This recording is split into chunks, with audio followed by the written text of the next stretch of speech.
Hi everyone, this is Robert. Welcome to The Well-Told Tale. Every week we bring you the finest science fiction and fantasy stories ever written.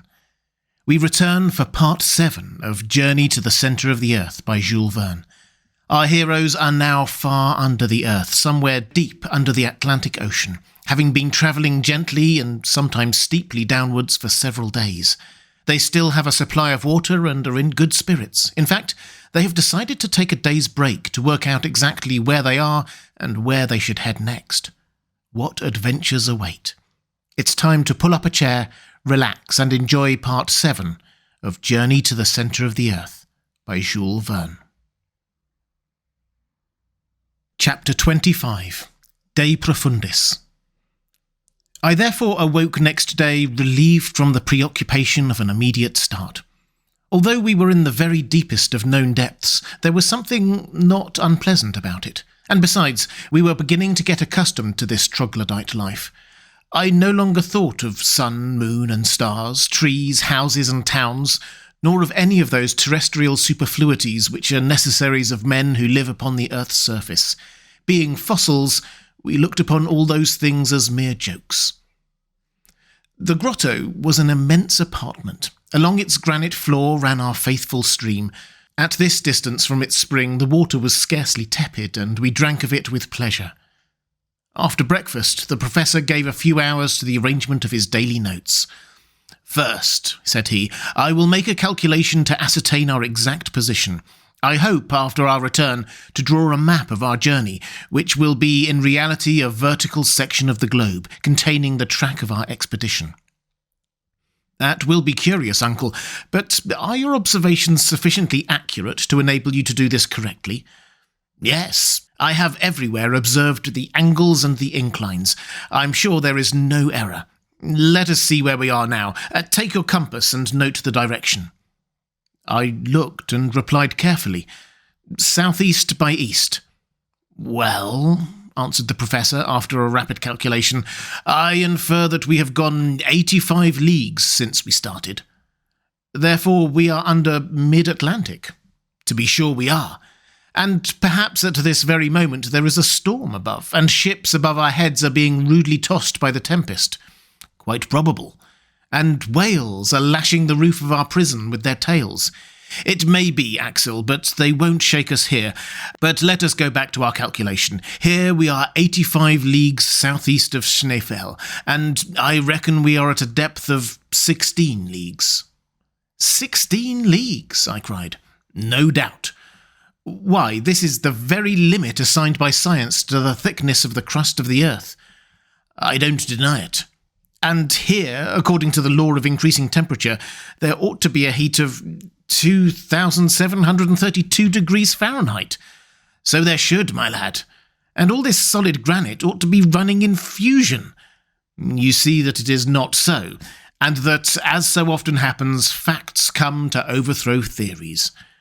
"I am obliged to agree, but after all, it is surprising." "What does the thermometer say?" 27 6/10. That's 82 degrees Fahrenheit. Therefore the savants are wrong by 2,705 degrees, and the proportional increase is a mistake. Therefore Humphrey Davy was right, and I am not wrong in following him. What do you say now?" "Nothing." In truth, I had a good deal to say. I gave way in no respect to Davy's theory. I still held to the central heat, although I did not feel its effects. I preferred to admit, in truth, that this chimney of an extinct volcano lined with lavas which are non-conductors of heat did not suffer the heat to pass through its walls. But without stopping to look up new arguments, I simply took up our situation such as it was. "Well, admitting all your calculations to be quite correct, you must allow me to draw one rigid result therefrom." "What is it? Speak freely." "At the latitude of Iceland, where we are now, the radius of the Earth, the distance from the centre of the Earth, is about 1,583 leagues. Let us say in round numbers 1,600 leagues, or 4,800 miles. Out of 1,600 leagues we have gone 12. "So you say. And these 12s at a cost of 85 leagues diagonal." "Exactly so. In 20 days. "Yes. Now, 16 leagues are the 100th part of the Earth's radius. At this rate, we shall be 2,000 days, or nearly 5 years and a half in getting to the centre. No answer was vouchsafed to this rational conclusion, without reckoning, too, that if a vertical depth of 16 leagues can be attained only by a diagonal descent of 84, it follows that we must go 8,000 miles in a southeasterly direction, so that we shall emerge from some point in the Earth's circumference instead of getting to the centre. Confusion to all your figures, and all your hypotheses besides, shouted my uncle in a sudden rage. What is the basis of them all? How do you know that this passage does not run straight to our destination? Besides, there is a precedent. What one man has done, another may do. I hope so, but still, if I may be permitted, you shall have my leave to hold your tongue, Axel, but not to talk in that irrational way. I could see the awful professor bursting through my uncle's skin, and I took timely warning. Now, look at your aneroid. What does that say? It says we are under considerable pressure. Very good. So you see that by going gradually down and getting accustomed to the density of the atmosphere, we don't suffer at all. Nothing, except a little pain in the ears. That's nothing, and you may get rid of even that by quick breathing whenever you feel the pain. Exactly so, I said, determined not to say a word that might cross my uncle's prejudices. There is even positive pleasure in living in this dense atmosphere. Have you observed how intense sound is down here? No doubt it is. A deaf man would soon learn to hear perfectly. But won't this density augment? Yes, according to a rather obscure law. It is well known that the weight of bodies diminishes as fast as we descend. You know that it is at the surface of the globe that weight is most sensibly felt, and that it is at the centre that there is no weight at all. I am aware of that, but tell me, will not air at last acquire the density of water? Of course, under a pressure of 710 atmospheres. And how lower down still? Lower down, the density will still increase. But how shall we go down, then? Well, we must fill our pockets with stones. Well, indeed, my worthy uncle, you are never at a loss for an answer. I dared venture no further into the region of probabilities, for I might presently have stumbled upon an impossibility, which would have brought the professor on the scene when he was not wanted. Still, it was evident that the air, under a pressure which might reach that of thousands of atmospheres, would at last reach the solid state, and then, even if our bodies could resist the strain, we should be stopped, and no reasonings would be able to get us on any further. But I did not advance this argument. My uncle would have met it with his inevitable saknussemm, a precedent which possessed no weight with me, for even if the journey of the learned Icelander were really attested, there was one very simple answer, that in the 16th century there was neither barometer nor aneroid, and therefore Saknussemm could not tell how far he had gone. But I kept this objection to myself and waited the course of events. The rest of the day was passed in calculations and in conversations. I remained a steadfast adherent of the opinions of Professor Liedenbrock, and I envied the stolid indifference of Hans, who, without going into causes and effects, went on with his eyes shut wherever his destiny guided him. Chapter 26. The Worst Peril of All. It must be confessed that hitherto things had not gone on so badly, and that I had small reason to complain. If our difficulties became no worse, we might hope to reach our end, and to what a height of scientific glory we should then attain. I had become quite a Liedenbrock in my reasonings. Seriously, I had. But would this state of things last in the strange place we had come to? Perhaps it might. For several days, steeper inclines, some even frightfully near to the perpendicular, brought us deeper and deeper into the mass of the interior of the earth. Some days we advanced nearer to the centre by 1.5 leagues, or nearly 2 leagues. These were perilous descents, in which the skill and marvellous coolness of Hans were invaluable to us. That unimpassioned Icelander devoted himself with incomprehensible deliberation, and thanks to him we crossed many a dangerous spot which we should never have cleared alone. But his habit of silence gained upon him day by day, and was infecting us. External objects produced decided effects upon the brain. A man shut up between 4 walls soon loses the power to associate words and ideas together, How many prisoners in solitary confinement become idiots, if not mad, for want of exercise for the thinking faculty? During the fortnight following our last conversation, no incident occurred worthy of being recorded, but I have good reason for remembering one very serious event which took place at this time, and of which I could scarcely now forget the smallest details. By the 7th of August, our successive descents had brought us to a depth of 30 leagues. That is, for a space of 30 leagues there were over our heads solid beds of rock, ocean, continents and towns. We must have been 200 leagues from Iceland. On that day, the tunnel went down a gentle slope. I was ahead of the others. My uncle was carrying one of Ruhmkorff's lamps, and I the other. I was examining the beds of granite. Suddenly, turning around, I observed that I was alone. Well, I thought, I have been going too fast, or Hans and my uncle have stopped on the way. Come, this won't do. I must join them. Fortunately, there is not much of an ascent. I retraced my steps. I walked for a quarter of an hour. I gazed into the darkness. I shouted. No reply. My voice was lost in the midst of the cavernous echoes which alone replied to my call. I began to feel uneasy. A shudder ran through me. Calmly, I said aloud to myself, I am sure to find my companions again. There are not two roads. I was too far ahead. I will return. For half an hour I climbed up. I listened for a call, and in that dense atmosphere a voice could reach very far, but there was a dreary silence in all that long gallery. I stopped. I could not believe that I was lost. I was only bewildered for a time, not lost. I was sure I should find my way again. Come, I repeated, since there is but one road and they are on it, I must find them again. I have but to ascend still. Unless, indeed, missing me and supposing me to be behind, they too should have gone back. But even in this case I only have to make the greater haste. I shall find them, I am sure. I repeated these words in the fainter tones of a half-convinced man. Besides, to associate even such simple ideas with words and reason with them was a work of time. A doubt then seized upon me. Was I indeed in advance when we became separated? Yes, to be sure I was. Hans was after me, preceding my uncle. He had even stopped for a while to strap his baggage better over his shoulders. I could remember this little incident. It was at that very moment that I must have gone on. Besides, I thought, have I not a guarantee that I should not lose my way, a clue in the labyrinth that cannot be broken, my faithful stream? I have but to trace it back, and I must come upon them. This conclusion revived my spirits, and I resolved to resume my march without loss of time. How I then blessed my uncle's foresight in preventing the hunter from stopping up the hole in the granite.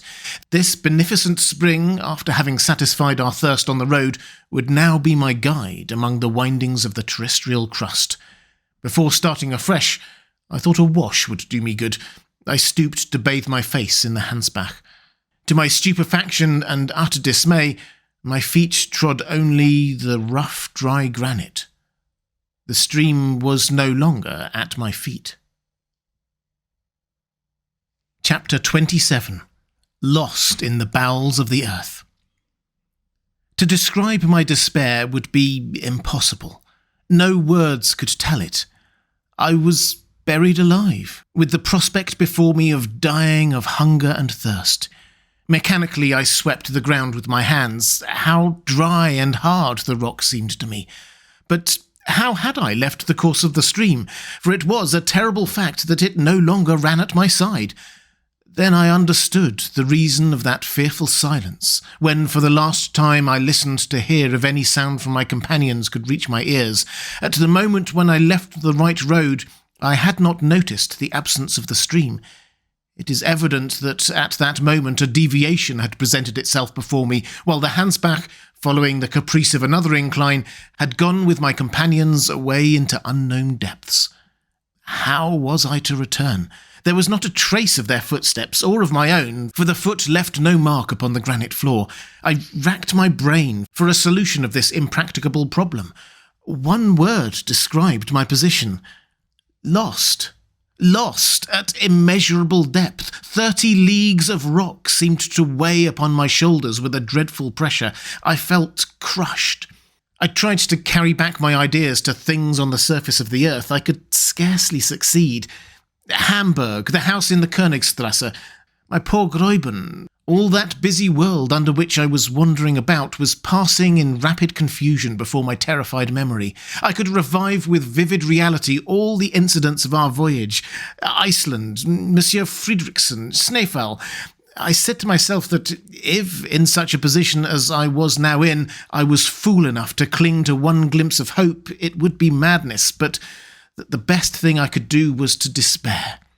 What human power could restore me to the light of the sun by rending asunder the huge arches of rock which united above my head, buttressing each other with impregnable strength? Who could place my feet on the right path and bring me back to my company? "Oh, my uncle!" burst from my lips in the tone of despair. It was my only word of reproach, for I knew how much he must be suffering in seeking me, wherever he might be. When I saw myself thus far removed from all earthly help, I had recourse to heavenly succour. The remembrance of my childhood, the recollection of my mother, whom I had only known in my tender early years, came back to me, and I knelt in prayer, imploring for the divine help of which I was so little worthy. This return of trust in God's providence allayed the turbulence of my fears, and I was enabled to concentrate upon my situation all the force of my intelligence. I had 3 days' provisions with me, and my flask was full, but I could not remain alone for long. Should I go up or down? Up, of course, up continually. I must thus arrive at the point where I had left the stream, that fatal turn in the road. With the stream at my feet, I might hope to regain the summit of Snæfell. Why had I not thought of that sooner? Here was evidently a chance of safety. The most pressing duty was to find out again the course of the Hansbach. I rose, and leaning upon my iron-pointed stick, I ascended the gallery. The slope was rather steep. I walked on without hope, but without indecision, like a man who has made up his mind. For half an hour I met with no obstacle. I tried to recognize my way by the form of the tunnel, by the projections of certain rocks, by the disposition of the fractures, but no particular sign appeared, and I soon saw that this gallery could not bring me back to the turning point. I came to an abrupt end. I struck against an impenetrable wall, and I fell down upon the rock. Unspeakable despair then seized upon me. I lay overwhelmed, aghast. My last hope was shattered against this granite wall, lost in this labyrinth whose windings crossed each other in all directions. It was no use to think of flight any longer. Here I must die the most dreadful of deaths. And strange to say, the thought came across me that when some day my petrified remains should be found 30 leagues below the surface in the bowels of the earth, the discovery might lead to grave scientific discussion. I tried to speak aloud, but hoarse sounds alone passed my dry lips. I panted for breath. In the midst of my agony, a new terror laid hold of me. In falling, my lamp had got wrong. I could not set it right, and its light was paling and would soon disappear altogether. I gazed painfully upon the luminous current growing weaker and weaker in the wire coil. A dim procession of moving shadows seemed slowly unfolding down the darkening walls. I scarcely dared to shut my eyes for one moment, for fear of losing the least glimmer of this precious light. Every instant it seemed about to vanish, and the dense blackness to come rolling in palpably upon me. One last trembling glimmer shot feebly up. I watched it in trembling and anxiety. I drank it in as if I could preserve it, concentrating upon it the full power of my eyes, as upon the very last sensation of light which they were ever to experience. And the next moment I lay in the heavy gloom of deep, thick, unfathomable darkness. A terrible cry of anguish burst from me. Upon earth, in the midst of the darkest night, light never abdicates its functions altogether. It is still subtle and diffusive, but whatever little there may be, the eye still catches that little. Here there was not an atom. The total darkness made me totally blind. Then I began to lose my head. I arose with my arms stretched out before me, attempting painfully to feel my way. I began to run wildly, hurrying through the inextricable maze, still descending, still running through the substance of the earth's thick crust, a struggling denizen of geological faults, crying, shouting, yelling, soon bruised by contact with the jagged rock, falling and rising again, bleeding, trying to drink the blood which covered my face, and even waiting for some rock to shatter my skull against. I shall never know whither my mad career took me. After the lapse of some hours, no doubt exhausted, I fell like a lifeless lump at the foot of the wall and lost all consciousness. Chapter 28. The Rescue in the Whispering Gallery. When I returned to partial life, my face was wet with tears. How long that state of insensibility had lasted, I cannot say. I had no means now of taking account of time. Never was solitude equal to this. Never had any living being been so utterly forsaken. After my fall, I had lost a good deal of blood. I felt it flowing over me. Ah, how happy I should have been could I have died, and if death were not yet to be gone through, I would think no longer. I drove away every idea, and conquered by my grief, I rolled myself to the foot of the opposite wall.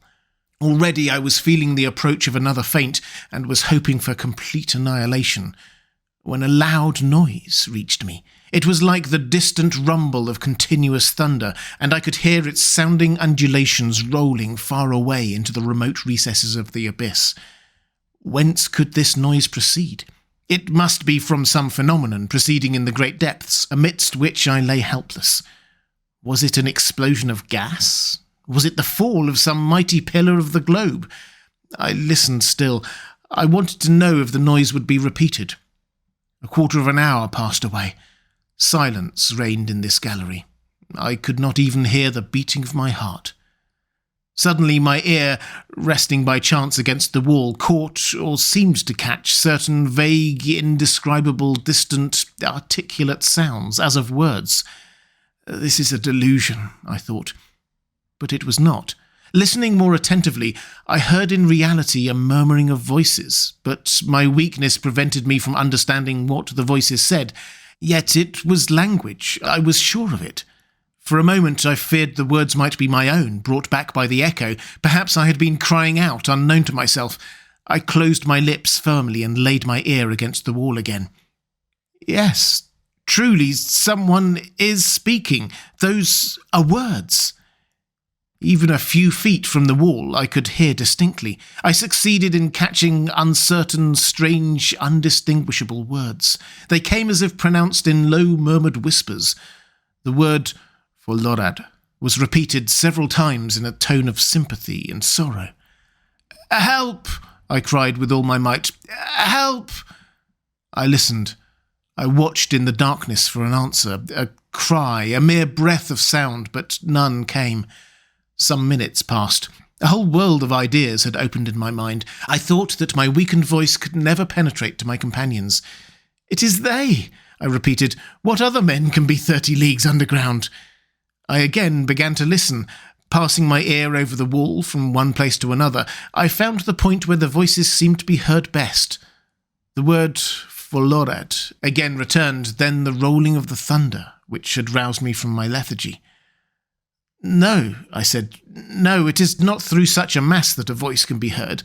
I am surrounded by granite walls, and the loudest explosion could never be heard here. This noise comes along the gallery. There must be here some remarkable exercise of acoustic laws." I listened again, and this time I did distinctly hear my name, pronounced across the wide interval. It was my uncle's own voice, and he was talking to the guide, and "Forlodat" is a Danish word.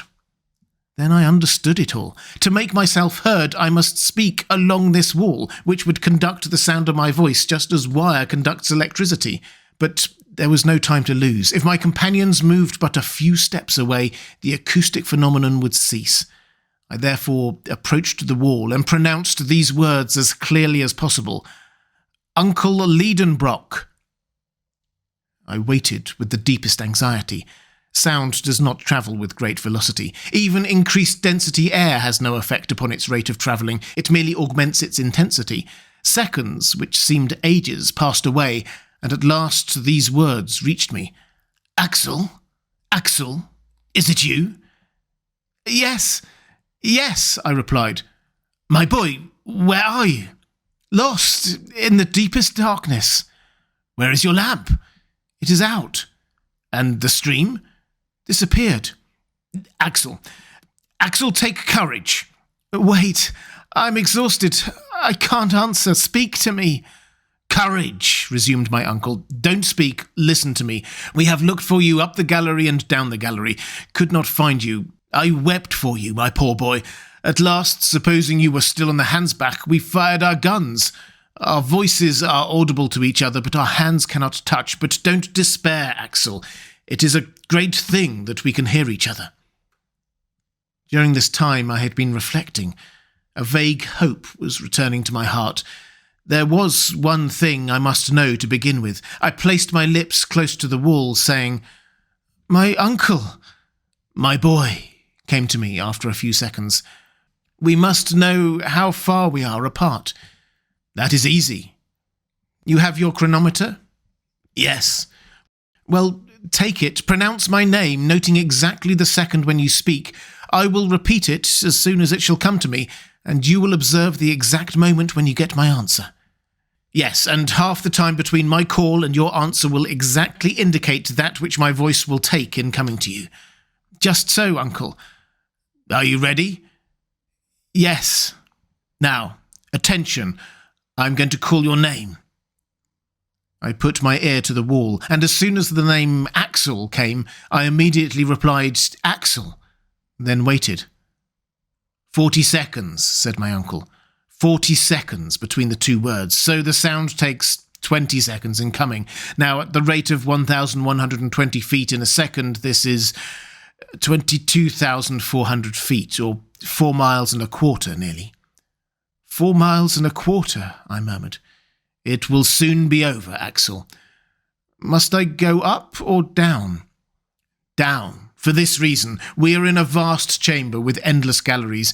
Yours must lead into it, for it seems as if all the clefts and fractures of the globe radiated round this vast cavern. So get up and begin walking. Walk on, drag yourself along. If necessary, slide down the steep places, and at the end you will find us ready to receive you.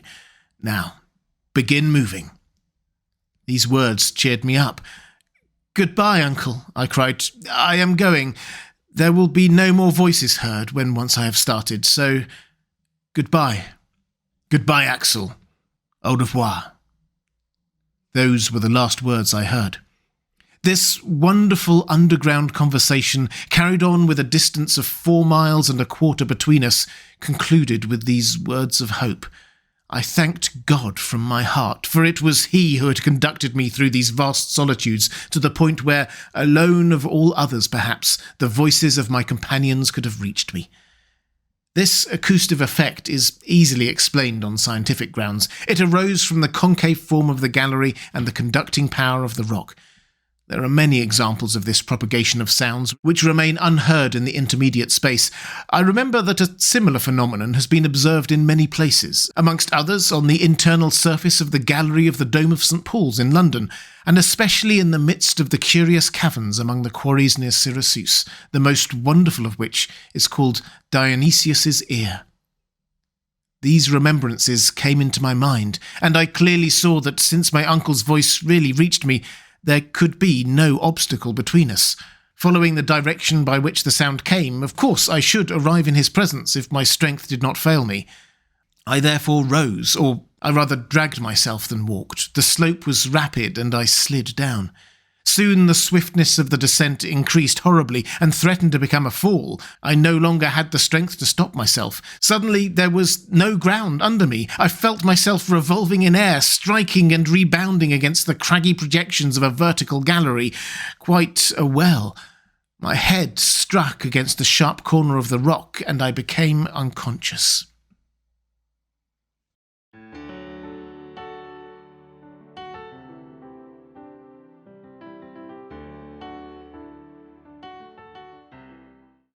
and welcome back.